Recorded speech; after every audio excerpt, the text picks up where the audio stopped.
Davis Mattek joining us on the Wester Hotline as we chat some fantasy football here. He does the Ship Chasing podcast with Mike Schopp and other projects as well. Davis, good morning. It's Jeremy and Joe. Thanks for taking some time today. Good morning. How are we doing, fellas? We're digging into summer. You know, it's May was rainy around here, and now we're ready to go with some heat. I'm ready for it. I like the heat. I don't mind the heat. I mean, you can't golf when it's cold, but there's no upper bound for golfing temperatures. You can golf when it's 102. I agree with that, and we have listeners that listen in Florida a lot and Carolina that say sometimes it's so hot that you can't play, and I've yet to meet a day hot enough where I couldn't play. I would say, what if it's humid on top? What'd you call next week a generational humidity event? I mean, it's supposed to be very humid throughout most of the country, and I'm going to golf in it. Yeah. So it's going to feel like you're underwater. I'm sure there are temperatures where it's less than ideal to play. Yeah. Because you're not comfortable, but I've yet to be turned away from golf because it's too hot. But you actually can't golf when it's too cold because the ball won't fly and you'll like injure your hands. But like if it's 103 degrees and humid, the humidity will affect the ball a little bit. I think I'm with you. Yeah. Play. The coldest I think I played golf was like 35, 34. Yeah. I mean, the ground's frozen. I've done that too, and it wasn't as enjoyable as you might think. It's not very fun. Yeah. Anyway, Davis, happy draft season, right? We're into draft season. Happy draft season. We are absolutely there. I mean, we're doing these best ball drafts every single day. No question about it. Yeah. For home leagues, do you think now's about the time when it really starts getting fired up, or would you still recommend people wait until like August training camp when usually most people have their drafts? I think a lot of people start thinking about fantasy football right now. They're like, all right, guys, when are we going to do our draft? Are we going to travel for it? Are we all getting together? Like, what's happening there? You might start eyeing the fantasy football magazine at the grocery store. Mm-hmm. You might think, maybe I will pick up the magazine this year just to get a look. Yeah, it's on the shelves. I've already seen it. For this year, I don't know, Davis, what is different about this year, if anything, about the whole landscape? When I've been thinking about like strategies and best ball being maybe different from some of my dynasty stuff, or redraft leagues, like doesn't tight end kind of feel as flush as it ever has been? I don't know how much that would change strategy of where you pick them, but from your perspective, kind of open ended, like what feels different this year from past seasons, if anything?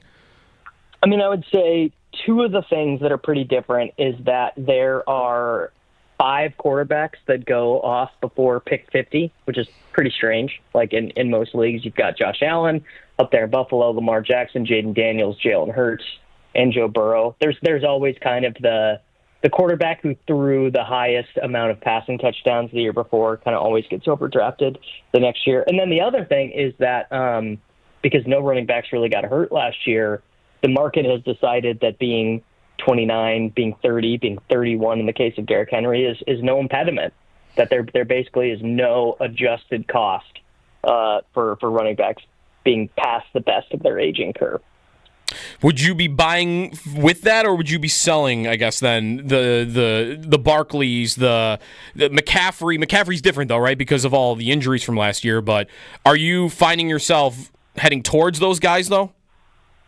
No. I'm kind of staying true to my principles, being a little bit stubborn from years past. I just think that just because it worked out last year and you beat not only did one guy beat the aging curves, but like kind of the whole group beat the aging curves. I don't think that the arc of history is long, and I don't think that one small disruption in that time frame changes how I feel about that. I might agree with that, but I might have an exception for Derrick Henry and not be willing to bet against him on any level, right? Like, there's the arc of history, and I guess like you would have identifiable unicorns in there, like your Peterson, I guess. It's going to go eventually, but I feel like I'd be betting on him. Well, David, you tell me, isn't Henry also a little safer, although maybe some of these guys are the same? I'm just thinking about Baltimore's offense, and like what's the worst that could happen? I guess it could be injury, but you would think at least the guy's going to be getting goal line opportunities to get the touchdown number. Yeah, I mean, don't get me wrong. Like, what did he score? He scored last time 19 touchdowns last season. Mm-hmm. But he doesn't catch any passes. He probably will, whatever amount of passes he caught last year, he'll probably catch less this year. They also have Keaton Mitchell, who in his rookie year led the entire NFL in rushing yards over expectation, who's coming back from the torn ACL last year. He is fully healthy now. I just, when you start playing the game of how bad can it be, the answer is always worse than you think in fantasy sports. Mm-hmm. Back on quarterback for a moment. You mentioned there are the 5 guys at the top that are going in the top 50. Where do you settle in on Mahomes at this stage in his fantasy life? Because when you're picking him, I think you're almost always in a one quarterback league. You're always picking him to be your guy. But the last 2 years, you're just not getting. You're not getting the 5,000 yard seasons. You're not getting the 50 touchdown seasons like you might have had earlier in his career. So, at the cost he's going right now, how do you see Mahomes and whether his numbers just over the course of a whole year will start ever going back up? Yeah, I don't think Mahomes is a priority target right now because they've sort of, as an organization, settled into a different part of their arc. The first part was, they're so fun, they're so exciting, they score all these points, Tyreek Hill scores all these long touchdowns, and now they're just kind of content to, dink and dunk, and they have great defense, great defensive coordinator. Mahomes has scored exactly 293 fantasy points in each of the last 2 seasons, and it really wouldn't surprise me if that is right about the range that he is in again this season, honestly. He's the best quarterback in the league.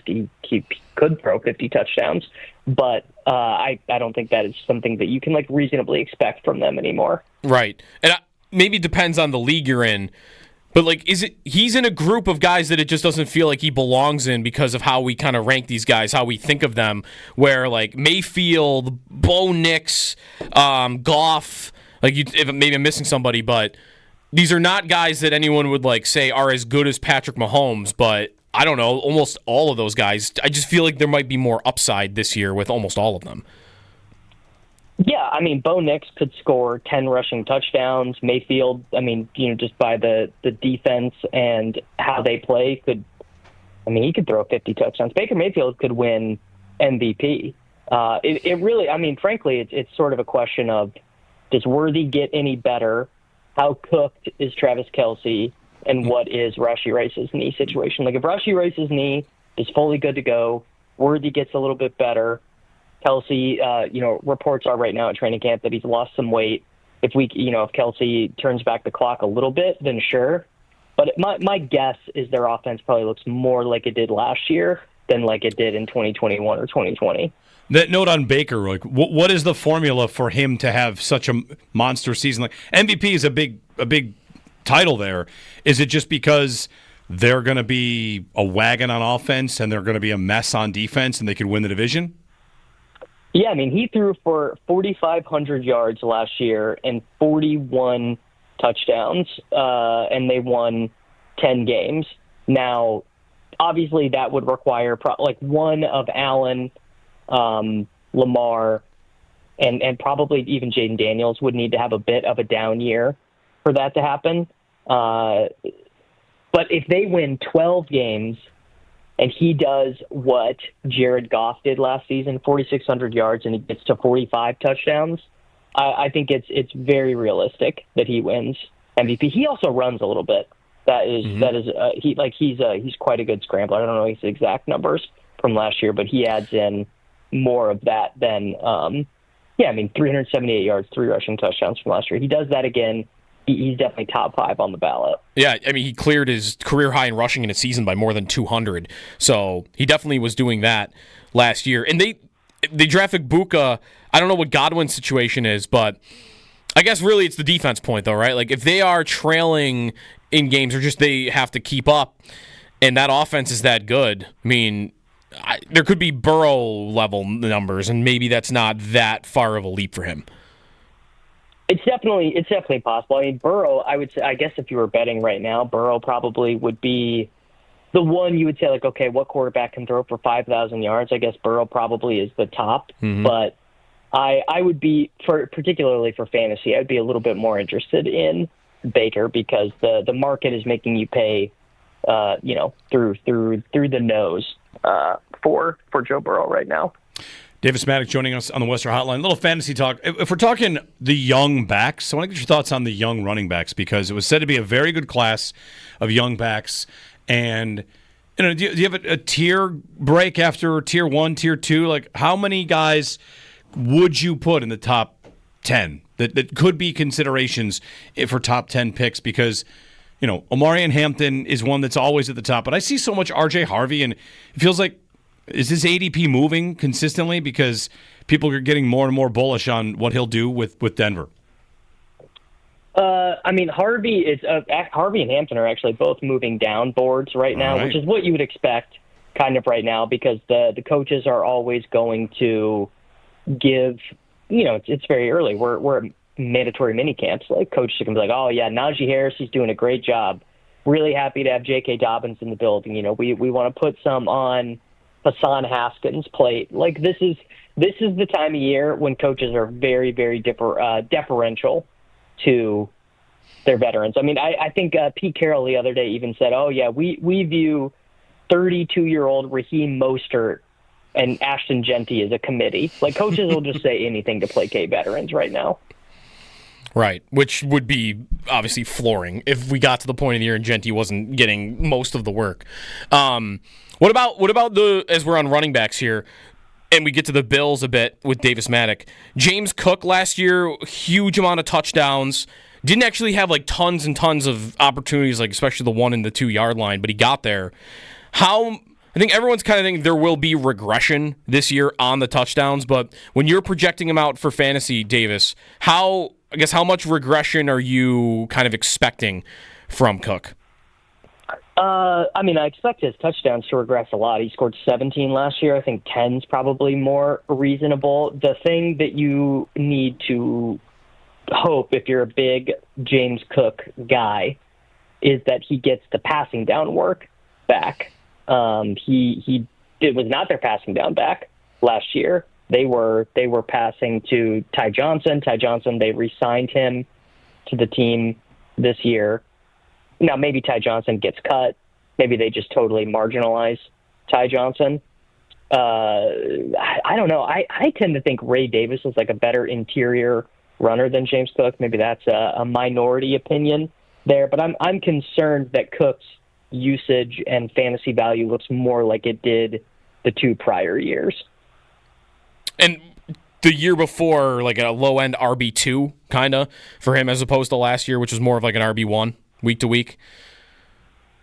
Exactly. Yeah. Like, the thing, obviously, like the thing that could make me so wrong is if he retains all that goal line work and they say, Ty Johnson, thanks for coming out, but we are going to prioritize getting the ball to James Cook on third down. Then, he could be a first-round pick. He could score 350 points.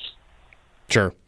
Davis Mattek with us. What about the Bills' passing attack? Is there anything beyond Khalil Shakir or even Shakir, I guess, for this too, that you are looking at and think is worth taking a flyer on at receiver? Or Kincaid, who I mentioned earlier, I like the way tight end looks this year for how many good options there are. And Kincaid is going, what is his ADP right now? Like 13th or 14th at that position? Yes, yeah, he's like the 14th tight end off the board. You can especially in your home league. I guess if it's not in Buffalo, maybe in Buffalo it'd be a little bit harder. You guys are in Buffalo. Maybe you'll have a little bit better of a idea on this, but I don't see how he gets on the field enough because they're not going to bench Dawson Knox. Dawson Knox, I believe, is their 3rd highest paid offensive player, and they like his blocking. They're not going to make Shakir play outside because then their highest paid wide receiver won't be able to get open because he needs to be in the slot. They also signed Elijah Moore, who is a pure slot. I guess he can play outside. Curtis Samuel is still on the roster. They let Mac Hollins go. So the idea is that Keon Coleman's going to be a full-time player. I don't see how he gets to 80% of the routes. I think 60% seems more accurate to me, and that is just no one really wants that. Right, for fantasy, because I think I've seen numbers where, like, yards per route run last year, he's one of the better tight ends in the league, but if George Kittle is getting 30% higher, Kittle's an easy one because he would be one of the first tight ends picked, but you know what I mean? Like, to finish as a top 3, top 4 tight end, I feel like you said 80, that's usually got to be about the number. Yeah, I mean, 80 is like a good number. Less than 70 is like, you're Noah Gray. Yeah. Who are you targeting at tight end this year? Who have you found yourself picking in these best ball drafts the most? It's probably my favorite tight end is David Njoku. David Njoku is, he's just totally cheap. There's a ton of concern about the quarterback, as there should be. There's no stacking option with him. But David Njoku is just going to play every down. He is going to get, 75 receptions in a bad season. I mean, he could have 100 receptions. I think that he probably could have 100 receptions. So I look at it and I go, that's like kind of the easiest pick on the board. Davis Mattek with us. Last one for me, as we're on tight end here. What would you do with the Baltimore guys? But Andrews, at this point in his career and at his age, obviously a very eventful end of his season in the playoffs. And then I think everyone seems to like Isaiah Likely as a player, but it's kind of the same question about what we just went through with the Bills about how much the two guys are playing and whether both on the offense at the same time can produce a top-level fantasy tight end. I think it would be very difficult for Isaiah Likely and Andrews to get there in the same season. I mean, Flowers is obviously the best player there, and if there's any kind of like volume, if we got 500 Lamar Jackson pass attempts, the ceiling is kind of the limit there. And I think they will play a lot more 12 personnel, than the average NFL team. But I have a hard time being like, then I really want Isaiah Likely on a ton of my teams. I think the price on Andrews, Mark Andrews is only 29 years old. I think he's probably a little bit undervalued in the 10th, 11th round, which is where he goes a lot of the time. All right. Davis Mattek of Ship Chasing. Davis, thanks for the time and happy drafting season. Beautiful. Thank you very much for having me, guys. Anytime.